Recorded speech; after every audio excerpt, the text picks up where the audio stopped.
अपने भजन को कैसे हम बचाएं, कैसे बढ़ाएं, कैसे उसको बचाएं। कृपा से भजन हमारा जो शुरू हुआ तो नोश्रणवन नैव गृहणन सकल तनुभृताम क्वापि दोषम गुणम वा। बहुत विचित्र खेल माया का है। अगर किसी की निंदा की तो वो दोष तुम में बहुतायत रूप से आ जाएगा। ये बात गांठ बांध लो। क्यों अपने को नष्ट करना चाहते हो? किसी की भी निंदा की, किसी भी बात की अहम बुद्धि करके, वही तुम्हें भ्रष्ट कर देगा। वही बहुत जोर की वृत्ति आपके अंदर दोष की आ जाएगी। इसलिए नो श्रणवन, किसी की भी निंदा कभी भी मत सुनो, तत्काल अंगुली कान में डाल। बहुत बड़ी हानि है इससे। ये 100 बार तो श्लोक आए होंगे ऐसे जिनमें ये वर्णन किया। नो श्रणवन, ये आप सत्संगी हैं, अपने ऊपर आप कृपा करें, कभी किसी की भी निंदा। अरे बहुत विचित्र बात है। निंदा की तो बात जाने दो, अगर भजन करते हो हल्का शब्द निकल जाएगा तो भजन में विक्षेप पड़ जाएगा। हल्का शब्द हो गया तो भजन में विक्षेप पड़ जाएगा। ये हम देखते हैं। शब्द में त्रुटि हो गई तो भजन में, फिर ये लोग जो बड़े बड़े अपराध करते हैं, भगवान जाने इनकी क्या गति होगी। कैसा इनका हृदय है कि ये मुस्कुरा रहे हैं अपराध करके। हल्का वचन निकल जाए जो सम्मान पूर्वक है लेकिन उनके यथायोग्य नहीं है, तो उसमें भजन में अंतर पड़ जाए। नो श्रणवन, एकदम आदेश कर रहे हैं, किसी की कहीं भी निंदा है जो कान में उंगली डालो। इसीलिए जीवन भर एक सूत्र रहा है, असंग। किसी से दोस्ती नहीं रही, क्योंकि जब अपनापन होगा तो खड़े होकर बात करेगा, एक की प्रशंसा करेगा, एक की निंदा करेगा। किसी से भी जरा सी प्रियता से बात कर दो, फंस गए।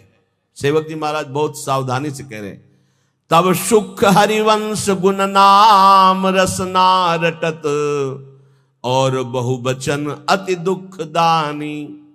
तभी सुख है जब हरिवंश के नाम और गुण को ये वाक इंद्री रटती रहे, ये रसेंद्री स्वाद लेती रहे, और कुछ बोले तो दुखदानी, निश्चित दुख में फंस जाओगे। नो श्रणवन, बिल्कुल ये नियम ले लेना चाहिए किसी की निंदा। और निंदा सुनने में मन बहुत राजी रहता है, अच्छा, और बहुत हर्षित होके जैसे उसको राजपद मिलने जा रहा हो, ऐसे पूरे एकाग्रता। ऐसा ना वेदांत का सिद्धांत सुनेगा, ना भक्ति का सुनेगा, ना भगवान की महिमा। निंदा हो रही है तो खसक के और नजदीक पहुंच जाएगा। पुनः बोलो, हम सुना नहीं, और अच्छा ऐसा हुआ, और आगे क्या, पूरा रसास्वादन उसमें डूबे चले जा रहे हो। ये नहीं पता कि ये हमारे सारे पुण्य नष्ट करके नरक का रास्ता बन रहा है। नो श्रणवन नैव ग्रहणन, सुनाई पड़ गया तो स्वीकार ही नहीं करना कि वो दोषी है। नहीं नहीं, भगवान जिसको जैसे चला रहे चल रहे, पूरी सृष्टि उन्हीं के चलाए चल रही। यंत्रारूढ़ानी मम माया, नहीं नहीं, मुझे तो भगवान की दिव्य लीलाओं में जाना है। माया जनित लीलाओं के गुण दोष नहीं देखने, ना सुनना है और ना ग्रहण करना। ग्रहण करना होता है कि वास्तविक ऐसा ही है, हाँ अरे वो तो ऐसा। अब जिंदगी भर जब उसकी बात आएगी तो पहले वो दोष हो जाएगा। अच्छा, वो घृणास्पद भाव तुम्हें भगवत प्राप्ति कभी नहीं होने देगा। घोर पापी में, नीच में भी स्वाराध्य बुद्धिर मम, मेरे आराध्य राधा वल्लभ लाल विराजमान है, ये भाव रखना है। कह रहे सकल तनुभृताम क्वापि दोषम गुणम वा। जितने भी शरीरधारी हैं, किसी के ना दोष सुनना है ना ग्रहण करना है। ऐसे भजन बचता है। ऊपर वाली पंक्ति से भजन बचता है। परदोष दर्शन, परदोष वर्णन, परदोष श्रवण और परदोष चिंतन, इस सर्वनाश कर देता है। सर्वनाश सच्ची मानिए।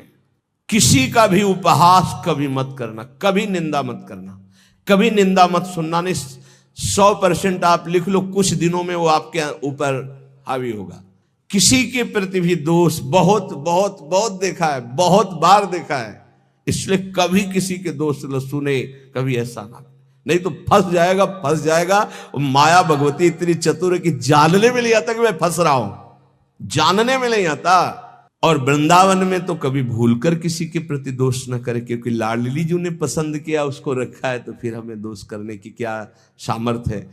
जब लाडली जो मुझ जैसे नीच को वृंदावन में रखे हैं तो उसको वृंदावन में रखे, तो हमारा अधिकार कैसे जब हम अपने को देखते हैं तो हम बड़े अधिकारी थोड़ी है वृंदावन वास के। हम पर जब कृपा हुई तो उन पर भी कृपा हुई, तो जब उन पर कृपा होगी पूरी तो वो भी महात्मा बन जाएंगे, हम दोष दर्शन क्यों करें। तो वृंदावनस्थ सत्वान्यखिल गुरुधिया सन्नमन दंड पातई, अगर वृंदावन के किसी भी बासी पर दोष दर्शन हो जाए तो प्रणाम दंड पातई, वो जाने या न जाने दूर से प्रणाम कर, हे प्रभु मेरे से गलती हो गई क्षमा करो, प्रभु मैं आपकी महिमा को नहीं जानता, ऐसा पक्का समझ लो, नहीं भजन क्षीण हो जाएगा, भजन नष्ट हो जाएगा। जो त्यक्त्वा शेषाभिमानो, सब अभिमान छोड़ करके निर्वधि परमा किंचन कृष्ण राधा, श्यामा श्याम की आराधना के लिए दैन्य भाव अत्यंत आवश्यक, किसी भी तरह का कोई अभिमान नहीं होना चाहिए। त्यक्त्वा शेषाभिमानो, कोई भी अभिमान शेष नहीं है, रूप का जवानी का सब, इन शरीरों का अभिमान, यौवन, बाहुबल बहुत विचित्र है। कुछ भी हो जाए तो जीव का ऐसा गलत स्वभाव पड़ गया, वो अभिमान कर लेता है। अपने आप तो बहुत छोटे हैं। भगवान शंकर तांडव कर रहे थे तो 2 तालियों से ऐसे बाणासुर ने ताल मिलाई, भगवान शिव प्रसन्न हो गए, कहा शास्त्र भाव 1000 भुजा वाला हो जाए, महान बलशाली विक्रम भगवान शिव की कृपा से। अब 2 भुजाएं तो अगर सही ढंग का स्वास्थ्य हो तो फिर खुजली संभलती नहीं, बल्कि भगवान शिव का कृपा पात्र 1000 भुजाएं, तो जिस पर्वत में मारे चकनाचूर, जाके दिग्गजों को ललकारा, भाग पड़े, कोई उसके सामने नहीं। काफी समय विचरण करने के बाद भगवान शंकर के पास आयो, कहा जगत गुरु आज दूसरी तरह से प्रणाम था। भगवान शंकर ज्ञान समुद्र, बोले गुरु खुजली हो रही भुजाओं में। बोले मतलब? बोले आओ, आप ही आओ, अब हमारे बल दिया है 1000 भुजा है तो आपसे युद्ध करना चाहता हूं। मुस्कुरा दिए। भगवान ने कहा एक माली भी जिस पौधे को सजाता उसको उजाड़ता नहीं है, तुम्हारी भुजाओं की खुजली मैं तो नहीं मिटाऊंगा, लेकिन मेरे समान बलशाली आकर मिटा देगा। तो जब प्रद्युम्न पुत्र अनिरुद्ध और उषा जी का बड़ा एकांतिक मार्मिक प्रसंग है कि उषा जी ने स्वप्न में देखा अनिरुद्ध जी को पहली बार। अब वो विकल, ना उनको भोजन अच्छा लगता, ना नींद अच्छी लगती। तो जो उनकी परिचर्या में वो 9 कुमारी थी, आसपास राज सैनिक वयोवृद्ध या जो स्त्री पुरुष दोनों नहीं है उनको लगाया जाता था। राजकुमारियों के महल की सुरक्षा में वयोवृद्ध, अनुभवी या जो स्त्री पुरुष दोनों नहीं उनको लगाया जाता था। तो ऐसी व्यवस्था में उनके पास सखियां सेवा में रहती थी। कभी कभी कोई सूचना मिलने पर बाणासुरा के, अब उषा जी को इस तरह विक्षिप्त देख करके ना भोजन ना नींद न बल, तो उनकी एक बहुत प्रिय सखी चित्रलेखा थी जो बड़ी योगिनी थी, शक्ति संपन्न थी। उसने कहा सखी मेरी सखी होते हुए तुम इतना उदास, बोलो ना कोई ऐसा विषय है जो गुप्त विषय और तुम बता नहीं सकती, वही तुम्हें इतना विक्षिप्त कर रहा है। मैं समझ रही हूं कोई विषय तो है। तो उनका सखी मुझे एक स्वप्न में 9 कुमार के दर्शन हुए और अब मैं उसके बिना जी नहीं सकती, पर मैं ये नहीं जानती को है कौन, कहां का है, क्या है, पर स्वप्न में मैंने देखा। तो उनका स्वप्न में आपने देखा तो त्रिभुवन का कोई ऐसा नहीं है जिसका मैं चित्र न बना सकूं, और तुम्हारे सामने साधारण कोई आ नहीं सकता, क्योंकि साधारण से तुम मोहित नहीं हो सकती। तो मैं असाधारण महापुरुषों के परिवारों का चित्रण करूंगी, तुम केवल इशारा दे देना, मैं योगिनी हूं, अपहरण उसका मैं कर लूंगी। स्वप्न में देखा था अनिरुद्ध जी को। वो बड़े बड़े नागलोक, स्वर्गलोक, सब लोगों के बड़े बड़े जो सुंदर हैं, गंधर्व हैं, देवता हैं, यक्ष हैं, फिर मानव लोक का। तो जय भगवान श्री कृष्ण का चित्र आया तो मुस्कुराए, बोले बस कुछ मिलता जुलता ऐसा ये तो नहीं है। प्रद्युम्न जी बस कहा बिल्कुल नजदीक पहुंच चुकी हो, मिलता जुलता ही चित्र है बिल्कुल। और जे ही अनिरुद्ध जी का आया सो रो पड़ी, बोले यही मेरे चित्त का अपहरण करने वाला। बोले बहुत बड़ी जगह तुम्हारा स्वप्न होगा, आसक्ति हुई है। पता है द्वारिकाधीश भगवान श्री कृष्ण के ये नाती हैं अनिरुद्ध जी। सुदर्शन चक्र का रात दिन पहरा रहता है द्वारिका में, किसी का भी प्रवेश नहीं। बहुत महान जगह तुम्हारी आसक्ति हुई, पर मैं अपने प्राण त्याग कर भी सखी तुम्हें मुस्कुराते देखना चाहती हूं। तो उनका अगर मुस्कुराते देखना चाहती तो इनसे मिलवा दो। स्वप्न में देखा था, भगवान सुदर्शन चक्र से प्रार्थना की। वो योगिनी थी कि बिना भगवान श्री कृष्ण की इच्छा के अनिरुद्ध जी का उषा जी के स्वप्न में जाना असंभव है। वो संभव हुआ तो श्री कृष्ण इच्छा से। तो हे सुदर्शन जी, आप भगवान श्री कृष्ण के पार्षद हैं, यदि श्री कृष्ण की इच्छा से ऐसा हुआ है तो मुझे उनकी इच्छा का संपादन करने के लिए आप निर्विघ्न मार्ग दीजिए। चली गई। सुदर्शन जी ने बादल पहुंच पलंग से उठा लिया अनिरुद्ध जी को। योगिनी थी, महल में राके उषा जी ने देखा, जो मेरे स्वप्न का विषय थे वो साक्षात गले लग गई चित्रलेखा जी की और कहा तुम धन्याति धन्य मुझे कर दिया। अनिरुद्ध जी की जब आंख खुली तो अपना महल नहीं है, तो धैर्यपूर्वक समझाया कि मैं अपहरण करके लाई हूं, ऐसा ऐसा ऐसा। भगवान श्री कृष्ण के पुत्र कामदेव प्रद्युम्न जी और उनके पुत्र अनिरुद्ध जी, ये भगवान ही हैं।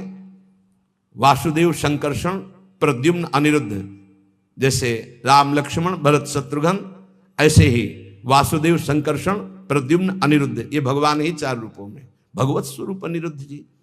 अब तो क्या हास्य विनोद, विविध प्रकार की क्रीड़ाएं। जो वयोवृद्ध संरक्षक थे, एक बार निकलते हुए उषा जी को देखा, बाणासुर को सूचना पहुंचाई कि आपकी बेटी के हाव भाव और प्रसन्नता को देखकर लगता है किसी पुरुष का संयोग हो चुका है, तो उनका सबकी गर्दनें उतार दी जाएंगी, बाहर से कौन पुरुष जा सकता है। तो बोले वचन देता हूं इतनी भारी सुरक्षा है कि बाहर से वायु भी बिना अनुकूल हुए हमारे नहीं जा सकती। दैवी शक्तियों का पहरा है। बाणासुर की कुल माता थी जो पूरे नगर की रक्षा करती थी, पर योगिनी चित्रलेखा जी की इस चाल को कोई नहीं जान पाया था।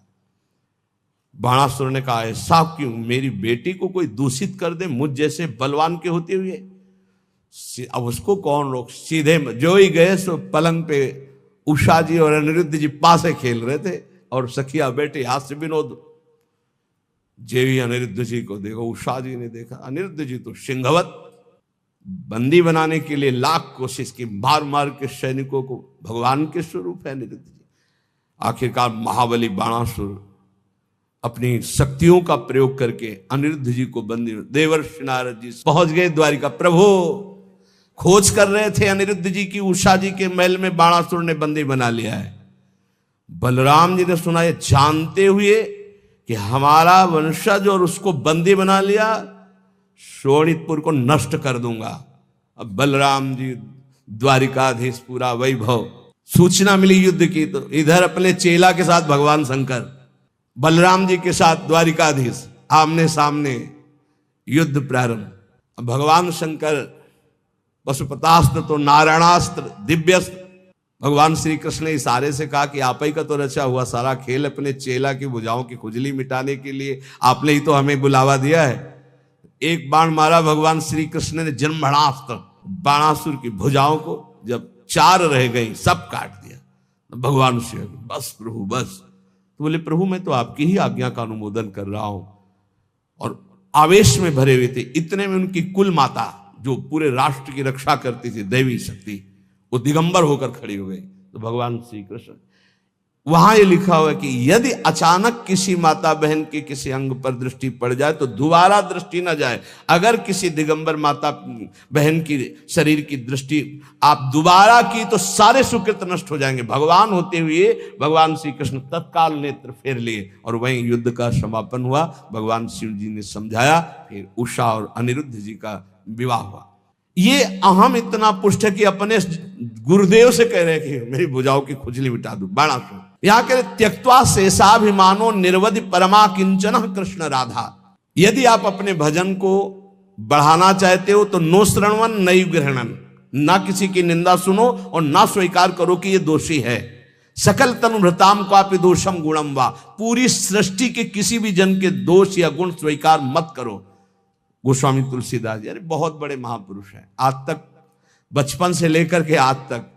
वो एक बार आए थे भक्तमाली जी, उन्होंने कहा मुझे तो ऐसा लगता है कि आपके ब्लड में ही रामायण है, ब्लड में ही गोस्वामी तुलसीदास जी। हम कहा मान लीजिए ऐसा ही है, क्योंकि जहां जन्म हुआ वहां का वातावरण ही ऐसा था, डीएनए में ही तुलसीदास जी हैं। सच्ची मानिए, कोई प्रसंग नहीं जाएगा जो विनय पत्रिका और रामायण से उसका न गुण न दोष किसी के, सब में भगवत भाव। त्यक्त्या शेषाभिमानो, ये बहुत कठिन है अभिमान का त्याग करना। अभिमान का त्याग करके अकिंचन भाव से यदि राधा कृष्ण श्यामा श्याम की उपासना हो तो बोले प्रेमानंदाश्रु मुंचन, फिर प्रेम आनंद का प्रकाश हो। प्रेमानंदाश्रु मुंचन, अश्रु मुंचन करते हुए, ये भक्ति का प्रसाद है। निवसति सुकृति कोपि वृंदावनांत, कोई बड़ा भजनानंदी महात्मा ही ऐसा जो प्रेम से अप्लावित होकर शुभ प्रवाह करते हुए श्रीधाम वृंदावन वास करे, तो फिर उसकी दशा क्या होती? बोले क्रंदन्नार्त स्वरेण क्षितिषु, आकाश की तरफ देखता, हा प्रियालाल, और रो रहा है। परिलुंठन, भूमि में लौट रहा है रज में। सन्नमन, सबको नमस्कार कर रहा है, लताओं को, वृक्षों को, पशु पक्षियों को, जो सामने पड़ता है। नमन प्राण बंधुम, सबको देखता है मानो मेरी आत्मा है, मेरे प्रीतम है। कुरुवंदन्ते तृणान्या दधदनु करुणा दृष्टे काकुकोटि, सबसे कृपा कटाक्ष की, मुझ अधम पर कृपा करो। ये हमने देखा है वैष्णव जनों, मुझे अधम पर कृपा करो, मेरा भजन बन जाए, हम पर श्री जी करुणा करें, मेरा नाम जब चले। और रात दिन भजन कर रहे हैं। और काकुवाणी, दैन्यवाणी के द्वारा सबसे बर्ताव। फिर तिष्ठन्नेकांत वृंदा विपिन तरुतले सभ्य पाणो कपोलम, कभी कभी एकांत में से बैठ करके पाणो कपोलो और रुदन, हा प्रियाजू, हा लाडलीजू, न्यस्याश्रुएण मुंचन नयति, इतना अश्रु भूमि गीली हो गई नीचे की। दिन निशाम को भी धन्यो तनन्य, धन्याति धन्य हो गया वो जो रात दिन प्रिया प्रीतम के चिंतन में है, अश्रु प्रवाह करता है। जो उसको देख ले, जो उससे बोल ले, अमोघस्य, निश्चित उसका परम कल्याण हो जाएगा।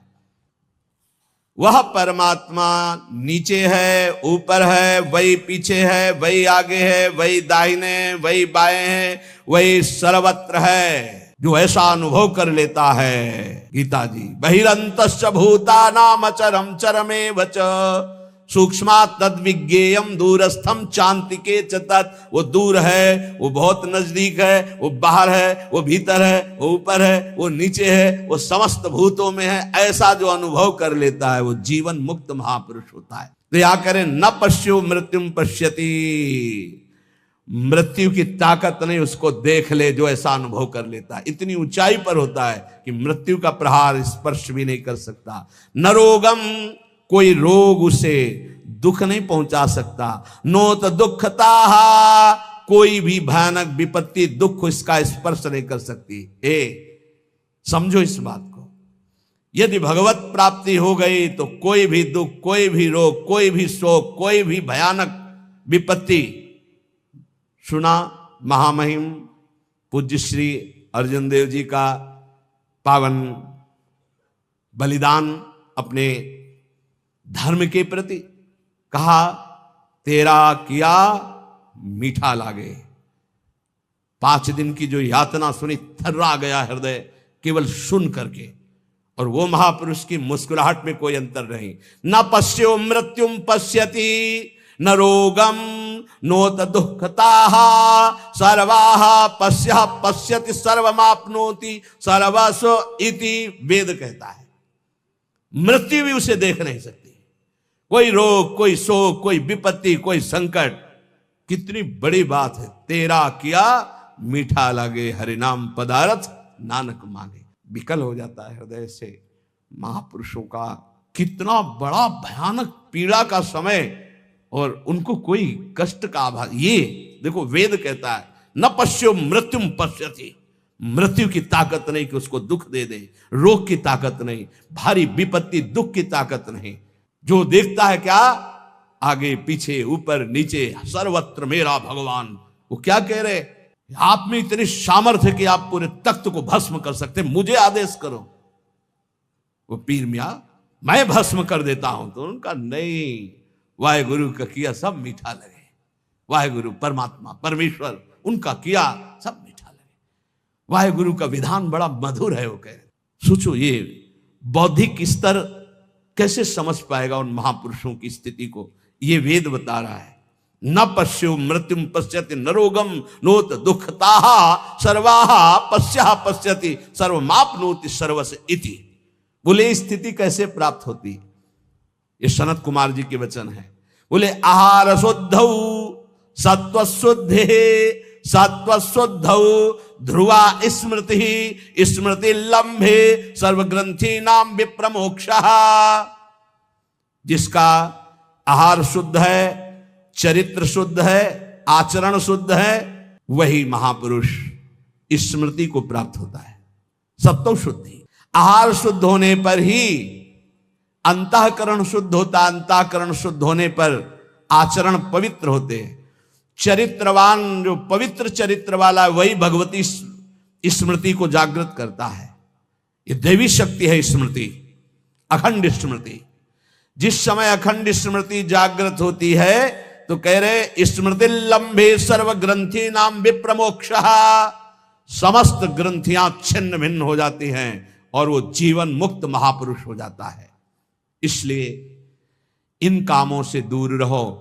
निवृत्ति, श्री सनत कुमार जी का उपदेश, निवृत्ति कर्मणः पापात् सततम पुण्यशीलता सदवृत्ति समुदाचारः श्रेय एतदनुत्तमं मानुष्यम सुखम प्राप्य यह सज्जाति समुह्यति नालम स दुख मोक्षाय संगो वै दुख लक्षणाः। भूल कर भी कोई पाप कर्म मत करना, नहीं तो ये नष्ट कर देगा। कोई और नहीं, तुम्हारा पाप कर्म ही तुम्हारी बुद्धि में बैठकर या अन्य की बुद्धि में बैठकर तुम्हें दंड दे देगा। सदा सत्कर्म करो, सदाचरण करो, पाप कर्म से डरो। सनत कुमार जी कह रहे साधु पुरुष जिसे आदेश करते हैं कि ये करना चाहिए, वही बर्ताव पुण्य कहलाता है, और जिसे कहा जाता है ये नहीं करना चाहिए, वही पाप कहलाता है। उत्तम आचरण करने वाले बनो, सदाचार पालन करो। जहां सुख का नाम नहीं है, ऐसे मानव शरीर को पाकर विषय भोगों में रत जो होता है वो अज्ञान में डूब जाता है। विषयों का संयोगी सीधे नरक गमन।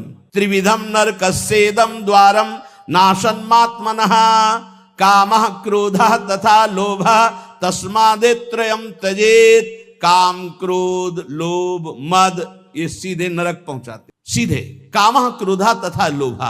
और गोस्वामी जी कह रहे यही रास्ते हैं, ये नरक पहुंचा देंगे। इसलिए इस मानव शरीर को पाकर विषय भोगों में जो आसक्त होकर अज्ञान मोह में डूब करके अपना समय नष्ट कर देता है, वो कभी दुख से छुटकारा नहीं पाता है। इसलिए नित्यम क्रोध तपो रक्षेत श्रियम रक्षेत च मत्सरात् विद्यां मानवा मानाभ्यामात्मानं तु प्रमादतः। मनुष्य को चाहिए, साधक को चाहिए कि जब उसका भजन बढ़ता है तो उसके भजन को नष्ट करने के लिए, तप को नष्ट करने के लिए क्रोध बहुत बढ़ जाता है। इसलिए क्रोध के द्वारा अपने भजन और तप की रक्षा करे, क्षमा के द्वारा। जहां क्रोध हो तो समझ लो भजन तुम्हारे नष्ट करने के लिए लीला की गई है माया के द्वारा। क्षमा कर दो, चुप हो जाओ, शांत हो जाओ। कल एक उपासक बहुत अच्छे सुलझे हुए, तो उनका जब कोई हमें ज्यादा सताता है तो हम ये कह देते हैं देख लेना श्री जी तुम्हें देख लेंगे। और फिर बोले जो उसकी दुर्दशा होती है तो थोड़ा अच्छा लगता है कि हाँ भगवान हमारी सुनते हैं। हम कहा गलत भैया गलत, सब मिटिया मेट हो रहा है। ये जो साधन भजन करो सबका प्रयोग हो रहा है, तुम्हें आनंदित नहीं होना, तुम्हें रोना है कि ऐसा क्यों हो रहा है। तुम्हें प्रार्थना करनी कि हे प्रिया जो यदि मेरे मन में भी आ जाए तो इसको दंड मत देना, तब तुम्हारा भजन बचेगा। अगर ऐसे आनंदित होने लगे ना तो भजन भी नहीं होगा, आगे उल्टा आप पे आना शुरू हो जाएगा। तब सोचोगे कि भगवान तुम्हारी सुनते नहीं। अपनी रक्षा तपस्या और भजन की क्रोध से कर लो, नहीं ये नष्ट कर देगा क्रोध। ऐसा होता है जब गुस्सा आती तो बाहरी गुस्सा हम अगर रोक लेते हैं तो अंदर से चलने लगता है कि ठीक है हम तो कुछ नहीं बोल रहे, पर हम जिनकी आराधना कर रहे हो तुम्हारे देख लेना पक्का हो जाएगी, पर तुम्हारा भजन चला जाएगा, ये बात पक्की। तो यहां कह रहे कि नित्यम क्रोधत तपो रक्षित संयम। जहां कहीं भी साप दिया है किसी ऋषि ने तो उसी समय वहां लिखा मिलेगा कि वो तप के लिए, जैसे देवर्षि नारद जी ने जेवी नलकूबर मणिग्रह को श्राप दिया कि तुम वृक्ष योनि को, उसी समय फिर वो बद्रिकाश्रम के लिए लिखा कि तप के लिए चले गए, क्योंकि तप उधर लगा तो पूरा करो चल के उसे। भजन करना बहुत कठिन, करके बचाना बहुत कठिन है, क्योंकि जहां आप भजन बढ़ाएंगे तो माया आपके भजन को छीनने के लिए प्रतिकूल व्यवहार करने वाला भेजेगी और आपको क्रोध दिलाएगी। यदि आप क्रोध नहीं दिलाए तो चतुर बचा ले गए भजन को, और अगर गुस्सा आ गई तो अहित तो उसका हो ही जाएगा, पक्का है जो आपको क्रोध दिला रहा है, लेकिन आपका भी अहित हो जाएगा क्योंकि आपका भजन क्षीण हो जाएगा। नित्यम क्रोध तपो रक्षेत, नित्य सावधान रहो, तुम्हारे सामने तुम्हारे भजन और तप को नष्ट करने के लिए भेजा जाएगा। नित्य सुरक्षित भजन को बढ़ाना है गुस्सा दिलाने के लिए। रक्षित श्रियम रक्षित च मत्सरात, जो भागवतिक ऐश्वर्य प्रकट होता है उसका नाश हो जाता है दूसरों पर ईर्ष्या करने से। ध्यान रखना है। सनत कुमार जी बोल रहे तुम्हारा भजन क्यों नहीं प्रभाव दिखाई दे रहा, तुम्हारा तप क्यों नहीं आगे बढ़ रहा, बोले गुस्सा करते हो इसलिए तुम्हारा भजन क्षीण हो जाता है। बोले तुम्हारी भागवतिक संपत्ति वैभव क्यों नहीं बढ़ रहा, आध्यात्मिक, बोले तुम किसी से डाह करते हो, ईर्ष्या करते हो, मत्सरता करते हो। तो रक्षेत च मत्सरात रक्षित श्रियम, अपने भागवतिक ऐश्वर्य की सुरक्षा के लिए किसी से ईर्ष्या मत करो, किसी से डाह मत करो। विद्याम मानावमानाभ्याम आत्मानम तु प्रमादतः, तुम्हें जो ज्ञान प्राप्त हुआ है वो नष्ट हो जाएगा यदि मान सम्मान में लग गए या अपमान में बुरा मानने लगे। मान सम्मान को अच्छा मानने लगे और अपमान को बुरा मानने लगे जो संसारियों को लगता है। अगर तुम ऐसा माने तो तुम्हारी विद्या नष्ट हो जाएगी जो तुम्हें भागवतिक ज्ञान प्राप्त हुआ है। इसीलिए श्रीपाद प्रबोधानंद जी ने वृंदावन महिमामृत में कहा, सम्मानम कलयाति घोर गरलम नीचापमानम सुधा। सम्मान को घोर विष के समान समझो, नीच पुरुषों द्वारा किए हुए अपमान को अमृत के समान समझो। नीच पुरुषों के द्वारा जिसे तुम अपने शासन में ले सकते हो, तप के द्वारा नष्ट कर सकते हो या व्यवहार बल के द्वारा नष्ट कर, सब कुछ है, लेकिन आप सह गए, कुछ नहीं बोले। नीचा अपमानम सुधा, अमृत की तरह पी गए अपमान को, तो आप अपने भजन को बचा ले गए, अपने ज्ञान को बचा ले गए, अपनी विद्या को बचा ले गए। और यदि कोई सम्मान कर रहा है, आप हर्षित हो रहे, आनंदित हो रहे, मेरा सम्मान हो रहा है, तो आपका सद्ज्ञान नष्ट हो जाएगा। बोल रहे श्री सनत कुमार जी, विद्याम मानावमानाभ्याम आत्मानम तु प्रमादतः। जो विद्या है, जो ज्ञान है आपका, वो इसीलिए प्रवीण नहीं हो पा रहा क्योंकि मान अपमान में आप उसको खो देते हैं। मान अपमान विद्या को नष्ट कर देता है, ईर्ष्या भागवतिक ईश्वर को नष्ट कर देती है, क्रोध भागवतिक भजन और तप को छीन कर देता है। अब अपनी आत्मा के बंधन को बचाइए प्रमाद से। कह रहे मात्मानम तु प्रमादतः। प्रमाद जो आपकी दिनचर्या है, जो आपका भागवतिक नियम है, जो भजन नियम है, इनमें प्रमाद बहुत बड़ा विघ्न पैदा। अरे कर लेंगे ना, 11 माला ही तो बोला है, 2-3 दिन अगर नहीं करेंगे तो आगे चलकर जोड़ के कर लेंगे। नहीं नहीं नहीं, नियम नियम होता है। अगर नियमावली का प्रमाद के द्वारा तिरस्कार करोगे तो आप अपने आत्मा को इस संसार बंधन से मुक्त नहीं कर पाओगे। इसलिए कह रहे हैं मात्मानम तु प्रमादतः, प्रमाद से अपने आप की रक्षा कर लो। ये प्रमाद ना करने योग्य कार्य को करना और करने योग्य कार्य को टाल देना, ये प्रमाद कहलाता। अप्रमादी भगवत प्राप्ति करने की योग्यता रखता है। क्या? ना करने योग्य कार्य को टाल देता है और करने योग्य कार्य को जो काल करे सो आज कर, जो आज करे सो अब, और जो बुरा कार्य का संयोग बनता है उसे कल के लिए टाल देता है, कल से परसों के लिए टाल देता है, वो उसको टालता रहता है बुरे भाव को, और अच्छे भाव को तत्काल करता है, उसे अप्रमादी कहते हैं। जो प्रमादी होता है वो अच्छे भाव को कल के लिए टाल देता है, बुरे भाव को तत्काल कर लेता है। तो इससे आत्मबंधन उसका दृढ़ हो जाता है। आनशंस्यम परो धर्म क्षमा च परमं बलम, आत्मज्ञानम परम ज्ञानम सत्यम ही परमं हितम। सबसे बड़ा विश्व में बलशाली कौन है? जो क्षमावान है। जो आपके प्रति अपराध करे आप क्षमा कर दो तो आप बहुत बलशाली हो, आपके ऊपर भगवान की विशेष कृपा होगी। और ज्ञान कौन श्रेष्ठ है? जो आत्मज्ञान, सर्वत्र मेरे प्रभु विराजमान है, ये भक्त का ज्ञान होता है। सर्वान वस्तुतया निरीक्ष, और ज्ञानी आत्मस्वरूप अपने में सबको देखता है। और सबसे बड़ा मित्र कौन है? सत्य। सत्य ये सबसे बड़ा मित्र, जो सत्य को स्वीकार करता है। मानो बहुत प्रिय मित्र हमारे साथ है, वो सत्य तुम्हारी रक्षा कर लेगा, सत्य तुम्हें समस्त विपत्तियों से बचा लेगा। संचिन्वन्ने कमे वैनम कामानाम वितृप्तकम, व्याघ्या पशुमिवासाद्य मृत्युरादाय गच्छति, तथापि उपायं संपश्येत् दुःखास्यास्य विमोक्षणे। अय उपासक तू ऐसा समझ, सनत कुमार जी कह रहे हैं, जैसे नवीन नवीन घास को देख करके हिरन और हिरनी खूब चरते हैं और विलासिता में मगन हैं, उनको पता नहीं कि व्याघ्र उन पर निशाना लगा चुका है, सिंह उन पर दृष्टि रखे है, और अचानक आकर उनको दबोच लेता है।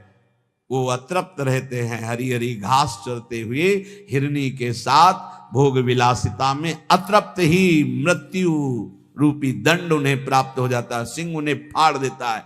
ऐसे ही तू जो भोग विलासिता में नए नए भोगों की चाट में मगन है, काल रूपी सिंह तेरे पर निशाना लगाए और तुझ अतृप्त को मृत्यु दंड देकर हटा देगा, इन सब से हटा